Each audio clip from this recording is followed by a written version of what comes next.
Hello and welcome to Evolve Yourself podcast. I'm Lahaina. I'm an embodiment and confidence coach, and I'm your host today.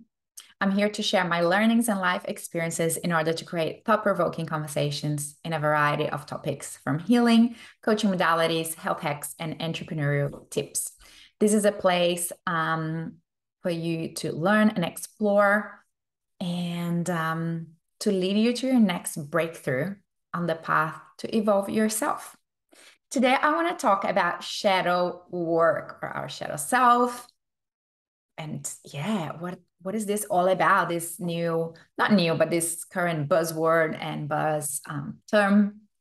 And I feel like a lot of people still demonize the shadow as I don't know, my relationship is kind of like looking back at old movies and, shadow being that darkness, that dark forest, that dark house that can be quite scary. No one wants to go there and that can trigger demons and ghosts. So I want to talk about it today because it is not about that at all. So if you have that concept, stay tuned to the end. And if you know more about shadow work, let me know if you have been doing some shadow work on yourself. But basically, how I like to look at it could be parts of you that you neglect, you hide, you judge. It could be triggering for you, when you look at it, when you think about it, when you talk about it. And it could be when you get triggered from other people as well. It could be a reflection of shadow parts of you that you haven't even acknowledged yet. And it just means there are some like unhealed parts of you or that you're really judging. And there's no right or wrong here. We all brothers and sisters, we all the same. We all come from source. We all energy. So yeah, these parts, how can we welcome these parts? How can we integrate that back to our wholeness of the amazing beings that we are? So I heard an analogy the other day. I think it was from Manifestation Babe, and it was really great. She said, imagine there's some rotten food under your bed. So let's say a pizza that you ordered ages ago, you had most of it. There was a left slice, and you went to sleep, and suddenly somehow ended up under your bed. Cool. Couple of weeks go by, couple of months. There's something smelling and stinking and horrible in your bedroom. You don't know what it is. You might try and clean the surface, tidy up. The smell is still there. You might want to do a whole feng shui, change things into place. If you don't move the bed and the pizza is still there, still rotten and still stinks. Again, it doesn't mean that it's bad. It just means there's something there you haven't looked at, you haven't acknowledged. And a lot of the time, you're not willing to go there, right? So you're doing all these other things, hoping it will fix the smell, but you're not going to the actual source of it. So if you don't know that the pizza is there, it's something on your subconscious or unconscious mind. And I like to call that blind spot. So you can't see it, you can't acknowledge. And that can be very frustrating because it's a trigger and you don't understand. If you know what it is and you haven't gone and had a proper look and cleaned that area, it's because you're avoiding dealing with it, which we also do a lot. And also, I feel like our shadow parts of us also relate to our ego. So our ego is not wrong. It's just some sort of protection mechanism from our machine, which is our body, our brain, and is here to protect us. So again, that could be a lot of comparison, judgment, and trying to protect us from failure, from being judged, from feeling rejected. So when we talk about the ego being our shadow, it's in opposition from our higher self, which our higher self is our connection to God, source, highest power or energy. So it's when we following our intuition, when we are in alignment with our higher self, we are being more playful, we are living in flow, we are being a bit more innocent, not so judgmental. And we really There's that big self-love and self-acceptance. And these are amazing ways to connect with our higher self. So there are also a few very specific areas of shadow that I work with my clients on a very particular technique that I use. And I'll share them. I won't share the technique, but I'll share the shadow values with you guys. So again, these are traits that in our society we try to hide and cover and we don't own up to it. But these are traits that we all have. Okay. And let me know if any of them are a particular trigger to you. So one of them is attention. So you might want to notice when people give you attention, sometimes you feel a bit uncomfortable. A lot of people say, I don't like the attention. I don't want to celebrate my birthday because I don't like all the attention. And it's almost like if it's shameful to want attention. But in the end, we all want some sort of attention.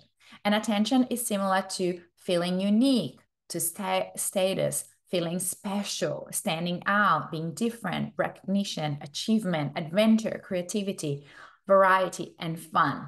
So can you see how they're all the same, but you might relate to some of these words as positive and how somehow attention seeking would be negative, right?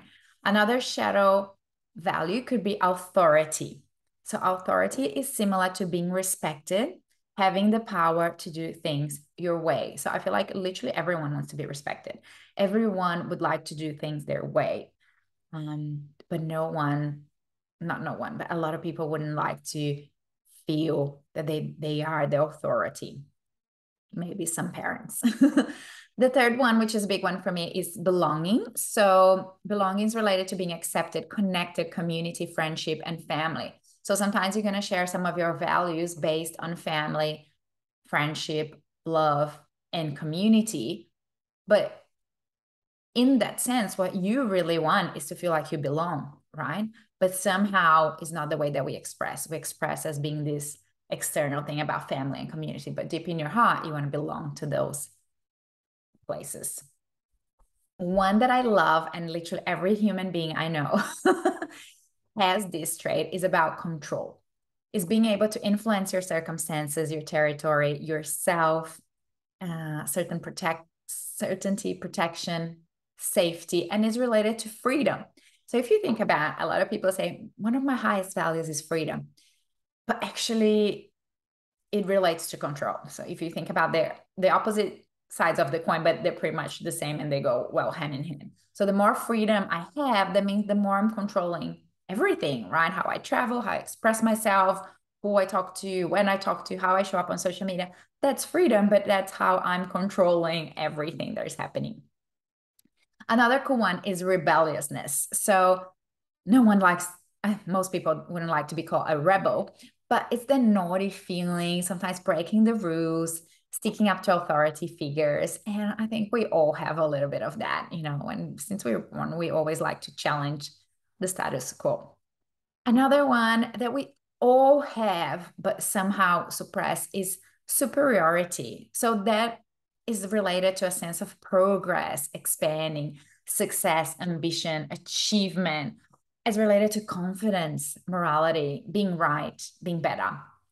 And I do really think that we all are striving for those areas: success, ambition, expanding, progress, confidence. But somehow we don't want to say anything about, what I like is to feel superior. Another one is validation. And again, I think we love being validated. It means that we feel important, worthy, good enough, and deserving. But even the word validation has a bit of a negative feel to it. So I also like another analogy that is, if you sit on your poop for too long, it suddenly stops smelling. And that's related to anything that isn't uncomfortable in your life. And if you stay there for too long, suddenly it becomes comfortable, and that's why personal development encourages you, and, any growth and any development is to get out of your comfort zone, because a lot of the time the comfort is not really comfortable. We just got used to it. Cool. So, how does the shadow show up in our lives, right? And I remember my friend, he was helping me with dating. And I remember he made me write down all the things that I thought about myself that were, yeah, not appropriate somehow. And then I wanted to hide. And I was like, okay, I'm too much. I'm too sexy. I'm this. And I can't remember, it was a few years ago, but I remember he made me flip the coin to each one of them on how there was actually a positive. Right. So instead I'm too much, I'm passionate. And that was so cool the way that just by changing a few words. And that's what I was talking about just before with the particular shadow values, was sometimes just changing the work and change the perspective and how we feel about it. But it's the same thing in the end. So how does it show up? It could be, yeah, things about you that you are uncomfortable about, that you think is wrong, that you think is messed up, that you're trying to hide, that you're afraid that someone will discover. And that's when you're suppressing yourself, suppressing your authentic self, suppressing what you really want to say, how you want to show up. It could be suppressing your negative emotions, holding back onto stuff. And that can have a toll on your health and your physical health and well-being.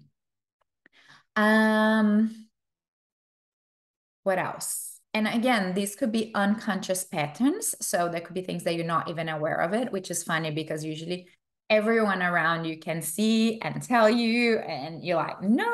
I remember my mom once told me I was cold, as in I wasn't being loving, or I wasn't emotionally available. I'm like, no, I was so angry because I'm like, I'm so loving, to my friends, and I have such a big heart. And then a few years later, I was like, yeah, I can be quite cold, especially when I'm triggered, especially when I'm trying to protect myself. So she was right in the moment, but I couldn't even see. And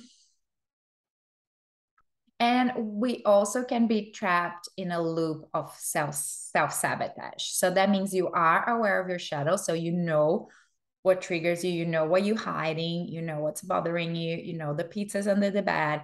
And again, you're not willing to look at, you're not willing to do the work.